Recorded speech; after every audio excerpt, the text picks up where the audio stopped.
بسم اللہ الرحمن الرحیم۔ السلام علیکم ورحمۃ اللہ وبرکاتہ۔ وسعت رزق کی 3 دعائیں۔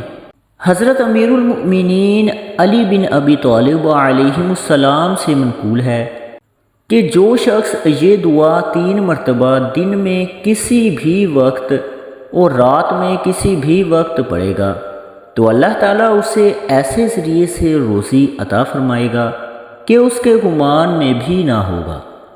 بہتر یہ ہے کہ اس دعا کو بعد از نماز فجر اور بعد از نماز عشاء پڑھیں اور اس دعا کے آخر میں 3 مرتبہ درود پڑھیں۔